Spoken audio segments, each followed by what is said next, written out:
Ndị be anyị ekenekwa m aha m wụ Dr. Ogechi Eze mụnwa ka a na-akpọ SopranoDoctor. Ndewo, unu abọọla chi, jọọkwa, deje, ụtụtụ ọma, ele otu anyị mere. Taa achọrọ m ikwu okwu maka blood pressure, kwukwa maka ọbara mgbali elu. Enwe blood pressure, ọbara mgbali elu wụ hypertension.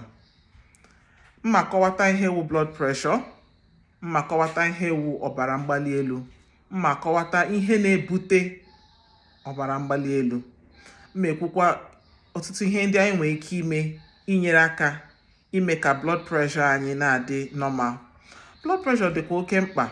Ndị mmadụ nwere ike iche esi na ọsọsọ ndị kago nka ga na-eche maka blood pressure. Mba, ma ụmụ ikorobịa na ụmụ nwanyị agbọghọbịa na-enwekwa problem with blood pressure. So kedu ihe wu blood pressure? Blood pressure wu pressure n'ime akwara. Pressure nọ n'ime akwara. Pressure ahụ eji apọmpụ ọbara ka ọ gazuo ahụ mmadụ niile. Ele otu esi echekwanụ blood pressure? A na-eyuzu machine. Na hospital a na-akpọ ya sphygmomanometer. Enwe ndị na-akpọkwa ya sphig. Enwe ọtụtụ machine a na-eyuzu. Nke m wụ battery ka eji eme nke m. Enwekwa ndị wụ electric a na-plọg. Nwee ndị wụ manual, nke ahụ ndị nọọsụ ma dọkịta ọbịa etinye ya n'aka gị a na-afụnye ya. So otu esi eme ya wụ ịbịa dọkịta sị na ọ chọrọ icheki blood pressure.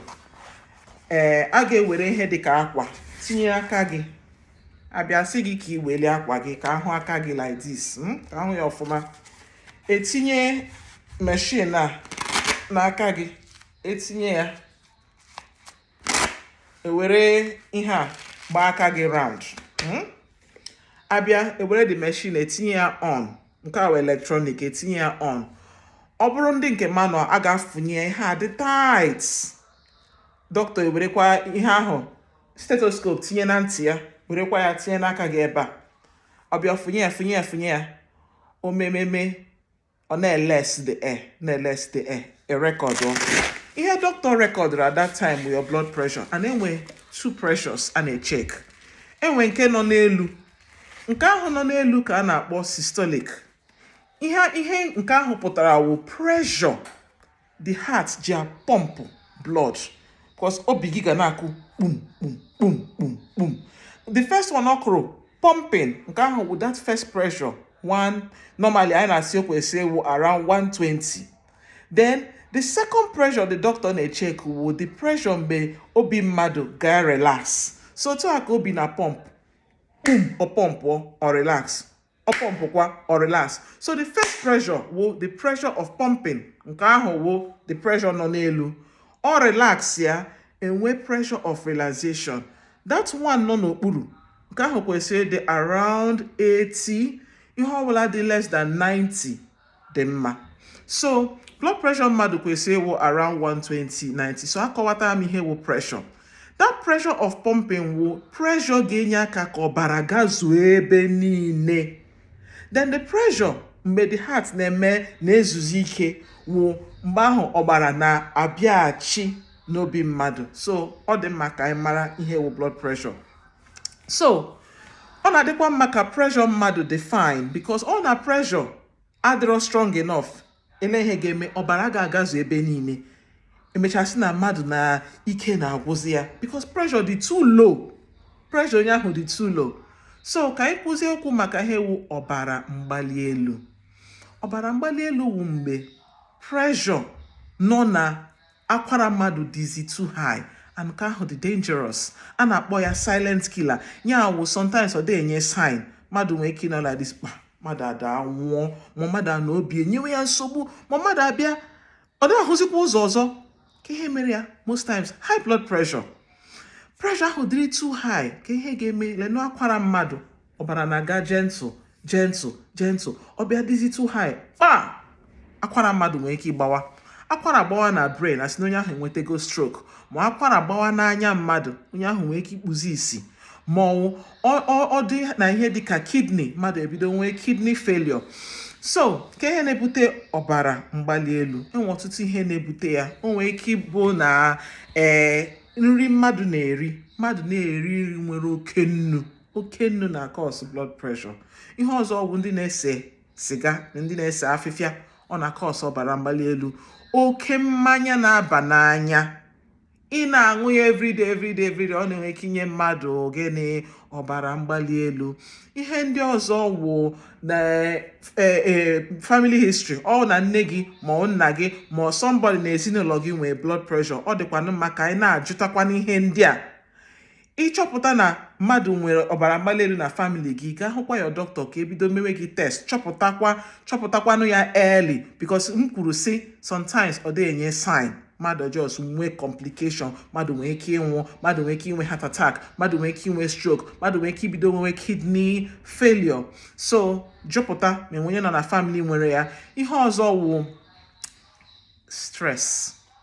Lekwana ihe anyị na-eche n'ụwa, ọkwa ofu mbịam ka anyị bịara n'ụwa. Lekwana ihe anyị na-echezi onwe anyị, adọkasịchi onwe anyị. Mmadụ bịa ochegide echiche, ọ na-arịa D-line, ọ na-eche mmadụ recha ahịa n'Ọchanja market, ya laa n'ụlọ ya, ọkụ adị. Ama m na Naijiria anyị shiri ike, enwe ndị na-awụ many months ọkụ abịabe, asụ strike na ihe ndị a niile, mana echiche ahụ anyị na-eche enwekwana ihe ọ na-echenji, kama ihe ọ na-emewu inye anyị BP, enye anyị nsogbu n'ime ahụ. So ka anyị mara ka anyị ga na-esi manage stress. Ama m na onye ọbụla nwere stress, enwekwa onye na-enwe stress, but ka anyị mara kwadara stress ahụ adịrọ mma. Hie ụra ọfụma. Anyị si mmadụ kwesị na-ehi ụra 8 hours, ịnaba elekere 10 n'abalị, 10, 11, 12, 1, 2, 3, 4, 5, 6, at least 8 hours. Hie ụra gị, hie ụra ọfụma, na-aṅụkwanụ mmiri ọfụma. Ihe ahụ anyị na-eri, anyị kwesị na-ele anya na ihe anyị na-eri. Ọ bụrụ everyday mmadụ a na-eri nkwọbi, akpụ, ihe niile anọtụkwana etinyekwana akwụkwọ nri, a na-erikwanụ mkpụrụ osisi. Enwe ndị ga-asị enwe apụl ọsọsọ mkpụrụ osisi anyị nwa. Anyị nwe pọpọ, nwe painiapụl, nwe shawashọp, nwe achịcha, nwe shadok.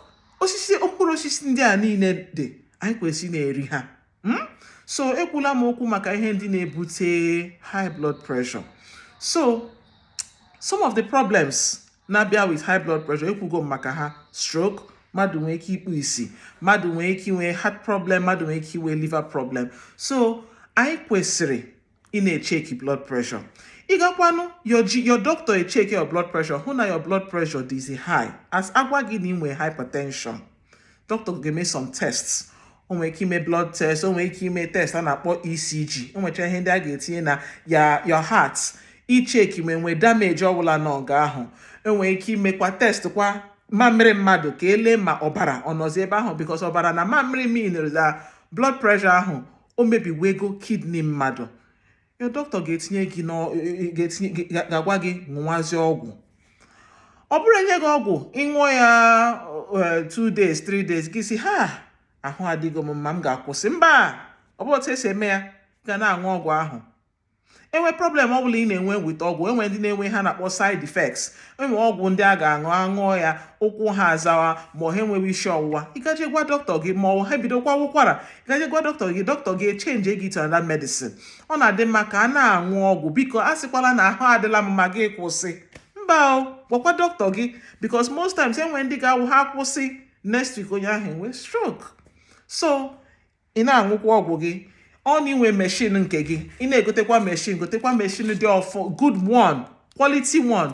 Ị nwere ike iji ya dọkịta gị agwa gị ike ị ga na-echek ya n'ụlọ, ma your pharmacist nwere ike ịgwa gị otu a ga na-echekizi ya n'ụlọ.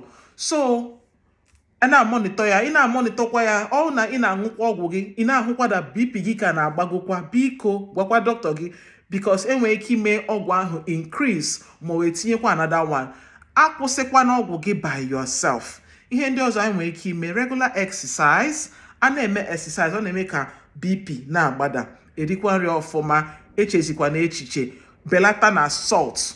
kwụsị ise ha na-ese ese na-enedokwa onwe gị anya. Enwe problem ọwụla ị nwere, biko gwakwa dọkịta gị. Enwe ajụjụ ọwụla anyị nwere, enwekwa ihe ọbụla anyị na-aghọtarọ n'okwu a m kwuru, biko jụkwa ya na ajụjụ ka anyị na-aga n'ihu, maka na ahụike wụ ndụ. Jisie n'ike.